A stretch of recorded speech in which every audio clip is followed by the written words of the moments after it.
नमस्कार प्रेक्षकांनो, तुमचं सर्वांचं मनपूर्वक स्वागत आहे. ठरलं तर मगचा आजचा रिव्ह्यू ऐकत आहोत, म्हणजेच 21 फेब्रुवारीचा रिव्ह्यू. अर्जुनने साक्षीला बघितलेलं असतं. तो अर्जुन सायलीला फोन करतो.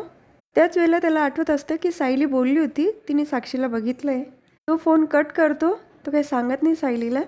आधी मी स्वतः खात्री करतो, त्यानंतर सांगतो. तर तो साक्षीचा व्हिडिओ काढायला घेतो. तेवढ्यात तिची गाडी निघून जाते. तर दुसरीकडे अस्मिता घरी आलेली असते. कल्पना काकू तिला म्हणतात, किती वेळ केला अस्मिता आणि फोन का उचलत नव्हती? तेव्हा अस्मिता म्हणते, मी काही लहान आहे का मम्मा? आणि असं ट्रीट करत जाऊ नका बरं. मी माझी काळजी घेऊ शकत नाही म्हणून. मी माझी काळजी अगदी व्यवस्थित घेऊ शकते. तेव्हा तुम्ही अति काळजी करत जाऊ नका. तर प्रताप काका म्हणतात, अगं अस्मिता असं काय करते? आईला न सांगता का कुठे गेली ती तू? आणि फोन पण नाही उचलला. प्रतिमा आत्या म्हणतात, अगं आम्हाला काळजी वाटत होती अस्मिता. अस्मिता म्हणते, मी आता आराम करते, जाते मी. रूममध्ये निघून जाते. सचिन घरी आलेला असतो आणि साक्षीला आवाज येतो, पण साक्षी काही घरात नसते. तेव्हा फोन करून बघतो तर फोन पण लागत नाही. कॅफेमध्ये झालेला प्रकार त्याला आठवतो आणि त्याला असं वाटतं की ती सॅम आलेली होती का? तिला कळलं असेल का अस्मिता माझी बायको आहे आणि ती माझा पाठलाग करत असेल, म्हणून ती अस्मिताला त्रास देते. दुसरीकडे सायली विचार करत असते, प्रिया अजून आली का नाही? तिला फोन करून बघू का? पण नाही, ती काहीतरी चुकीचं उत्तर देईल आणि आत्ताही वेळ मारून नेईल. तिच्यावर बारीक लक्ष ठेवावं लागेल. तर दुसरीकडे सचिन, सॅमने जर मला अस्मिताबद्दल विचारलं तर मी काय उत्तर देऊ?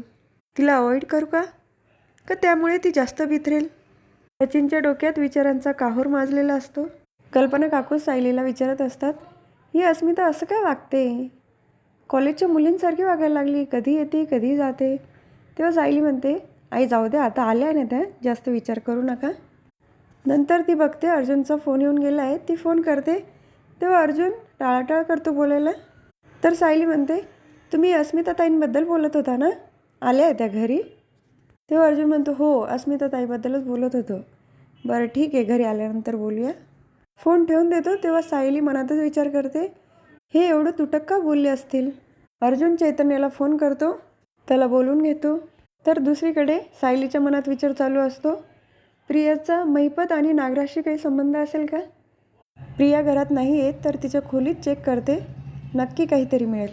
सायली प्रियाच्या रूममध्ये चेक करते तर तिला पर्स भेटते कपड्यांच्या मागे आणि त्यामध्ये एक फोन असतो. ती पर्स परत जागेवर ठेवते आणि फोन घेऊन निघणार. तितक्यात तिच्या डोक्यात काहीतरी आयडिया आलेली असते. तर दुसरीकडे प्रिया दाखवतात घाबरलेल्या अवस्थेमध्ये आणि तिला साक्षीचा फोन येऊन गेलेला असतो. ती परत फोन करते पण साक्षीचा फोन काही लागत नाही. प्रिया म्हणते, या साक्षीने काही परत कांड तर नाही ना केलं? काय करू मी आता? तर सायली प्रियाचा फोन घेऊन तिच्या रूममध्ये येते, चालू करून बघते तर त्यावर साक्षीचा फोटो दिसतो. तेव्हा सायली म्हणते, हा फोन साक्षीचा असेल का महिपतचा? फोन ओपन करण्याचा प्रयत्न करते पण मग तो काही फोन ओपन होत नाही, पासवर्ड असतो त्याला. तर दुसरीकडे अर्जुनने चैतन्याला सांगितलेलं असतं की त्याने साक्षीला बघितलं आहे. तेव्हा चैतन्य म्हणतो, अरे तू काय बोलते, मला विश्वासच होत नाही आहे. साक्षी तर मेली ना. महिपत शिकरे ढसाढसा रडत होता मीडियासमोर. तेव्हा अर्जुन म्हणतो, साक्षी आणि महिपत डेंजरस तर आहे, पण ते या थराला जातील हे विचार पण नव्हता केला. चैतन्य म्हणतो, हे सगळं तू सायली वहिनीला सांगितलं का? तेव्हा अर्जुन नाही म्हणतो, पण आता जी मला माहिती मिळाली आहे तसं घाईघाई कुठलाही निर्णय नाही घ्यायचा आहे मला. अगदी मुळाशी जाऊन सगळं काही व्यवस्थित करायचं आहे मला. तर चैतन्य म्हणतो, तू हे सगळं आधी सायली वहिनीला सांग. जेव्हा जेव्हा तू केसबद्दल सायली वहिनीला बोलतो त्यानंतर तू रिलॅक्स असतो. तेव्हा अर्जुन चैतन्य दोघंही घरी जातात. तर सायली कल्पना काकूंना विचारते, अस्मिता ताई काय बोलल्या का तुमच्याबरोबर? तेव्हा कल्पना काकू म्हणतात, नाही ना गं, मी खूप प्रयत्न केला पण ती काहीच बोलत नाही आहे. एवढ्यात तिथे अर्जुन आणि चैतन्य दोघं पण येतात. तेव्हा ते म्हणतात, तुम्ही अशा का बसलाय, टेन्शनमध्ये दिसता, काही झालं आहे का? तेव्हा सायली म्हणते, अहो अस्मिता ताई घरी आल्यापासून कोणाशीच बोलत नाही. तेव्हा अर्जुन म्हणतो, ठीक आहे, मी थोड्यात बोलतो तिच्याशी. बरं आम्ही वर जातो दोघं. त्यानंतर चैतन्य अर्जुन तिथून निघून जातात. लगेच तिथे प्रिया येते. तर सायली तिला थांबवते आणि विचारते, कुठे गेली होती? तेव्हा प्रिया म्हणते, हा प्रश्न माझा नवरा पण मला विचारत नाही आणि तुला कोणी अधिकार दिला? काहीही उत्तर न देता तिथून निघून जाते. तर सायली मनातच विचार करते, तुझा हा खोटेपणा मी लवकरच सगळ्यांसमोर आणणार आहे. तर अर्जुन आणि चैतन्य रूममध्ये आलेले असतात. तेव्हा चैतन्य म्हणतो, तू सायली वहिनीला का नाही सांगितलं सगळं? तेव्हा अर्जुन म्हणतो, अरे ती टेन्शनमध्ये दिसली ना म्हणून नाही, रूममध्ये आल्यानंतर सांगेल ना. तेवढंच सायली कॉफी घेऊन येते. ती अर्जुनला विचारते, अहो तुम्ही असे गप्प गप्प का? आणि आज घरी येताना मी जे बघितलं आहे ना, मला तुम्हाला ते सांगायचं आहे, खूप महत्त्वाचं आहे. प्रियाच्या रूममध्ये सापडलेला फोन दाखवते अर्जुनला. यामध्ये मी साक्षीचा फोटो बघितला आहे. हा महिपतचा फोन असू शकतो. आणि रस्त्यात येताना तिने प्रियाला बघितलेला तो सगळा घडलेला प्रकार सांगते अर्जुनला ती. अर्जुन म्हणतो, मी उद्याच फोन अनलॉक करून घेतो. तेव्हा चैतन्य म्हणतो, हा महिपतचा फोन असेल तर साक्षीची बर्थडे टाकून बघायची का? एकदा ट्राय तर कर. अर्जुन टाकतो तर फोन अनलॉक होतो. त्यानंतर तो सायलीला कॉफी गरम करून आणायला सांगतो. सायली खाली येते तेव्हा कल्पना काकू विचारत असतात. सायली म्हणते, आई तुम्ही अजून पण अस्मिता ताईंचा विचार करताय का? तेव्हा कल्पना काकू म्हणतात, सायली तू एकदा अस्मिताशी बोलते का? तर ती हो म्हणते. तुम्ही काळजी करू नका, फक्त विमलताईंना सांगा ही कॉफी गरम करून वरती नेऊन द्यायला. सायली अस्मितासाठी दूध गरम करून तिच्या रूममध्ये घेऊन जाते. तेव्हा अस्मिता दरवाजा बंद करते आणि सायलीला म्हणते, तुला एक गोष्ट सांगू का? पण कोणाला सांगणार नाही ना? मी मैत्रिणीला भेटायला नव्हती गेली, तर सचिनला भेटायला गेली ती. आणि त्यांनी मला सांगितलं आहे की यापुढे असं काही होणार नाही.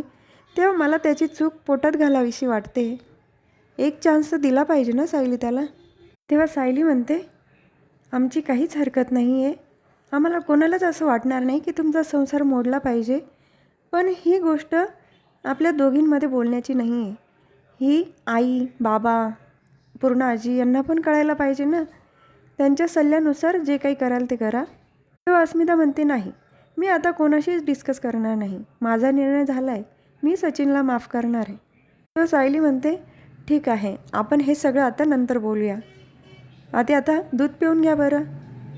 तर हा भाग इथेच संपतो. पुढील भागात बघायला मिळतं की अर्जुन महिपतकडे आलेला असतो आणि त्याला म्हणतो, कसं आहे ना महिपत, काही कितीही लपवण्याचा प्रयत्न केला ना तरी लपत नाही. तुझा हुकुमाचा पत्ता मला कळला आहे. बदामचा राजा का हुकुमाची राणी? साक्षी महिपत शिकरे. महिपत शिकरे आश्चर्याने अर्जुनकडे बघतात.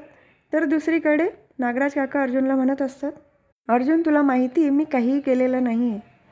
तेव्हा अर्जुन त्याला म्हणतो, तुला जे वाटतंय हुकुमाचा पत्ता तुझ्याकडे आहे तो लवकरच मी सगळ्यांसमोर आणणार आहे. तर याबद्दल तर अजून काही सायलीला माहीत नाही. ती आश्चर्याने अर्जुनकडे बघत असते. तर हा भाग इथेच संपतो. उद्या पुन्हा भेटूया. ठरलं तर मागच्या पुढच्या रिव्ह्यूमध्ये. तुम्हाला माझा आजचा रिव्ह्यू आवडला असेल तर माझ्या व्हिडिओला लाईक करा, शेअर करा, सबस्क्राईब करा, बेल आयकॉन दाबायला विसरू नका. Tata bye bye and take care.